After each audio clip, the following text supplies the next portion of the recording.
మేము ఇప్పుడు కాకుండా గత 35 ఏళ్ల సంది ఇక్కడ ఉంటున్నాం. మా పిల్లలు పుట్టింది ఇక్కడనే, మళ్ళీ మా పిల్లలకు కూడా పిల్లలు పుట్టిండ్రు ఇక్కడ ఇదే జాగాల. మేము రాజశేఖర రెడ్డి ప్రభుత్వం ఉన్నప్పుడు 1000 రూపాయలు కట్టుకొని రిసిప్ట్లు ఉన్నాయి మా దగ్గర. ఇప్పటి గవర్నమెంట్ కట్టిన రిసిప్ట్లు 1000 రూపాయలు కట్టినాం. ఇందిరామ్మ ఇండ్లు ఇస్తాం, ఎవరైతే పైసలు కట్టుకుంటారో వాళ్ళకు ఇండ్లు ఇస్తామంటే 1000 రూపాయలు కట్టినట్టు మాకు తోటి రిసిప్ట్లు ఉన్నాయి. అప్పుడు రిసిప్ట్లు ఉన్నవి. ఇప్పటి వరకు కూడా మాకు న్యాయం జరుగుతలేదు. ఇక్కడ ప్రతి ఒక్క ఎమ్మెల్యే కానీ, కార్పొరేటర్ కానీ, ఎంపీ కానీ, ఎమ్మెల్యే కానీ ప్రతి ఒక్కరు గెలుస్తారు. ఎలక్షన్ల నాడు వస్తారు.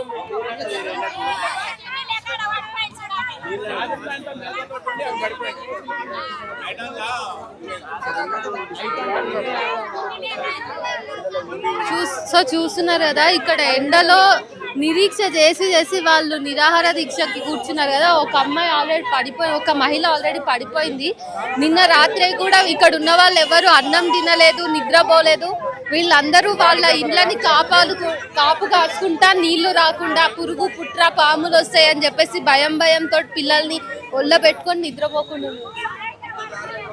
సో వీళ్ళ పరిస్థితిని చూస్తుంటేనైనా ప్రభుత్వం స్పందించాలి. వీళ్ళ పక్కా ఇల్లు అనేది ఇదేదో గొంతెమ్మ కోరికనో ఇంకేదో కాదు.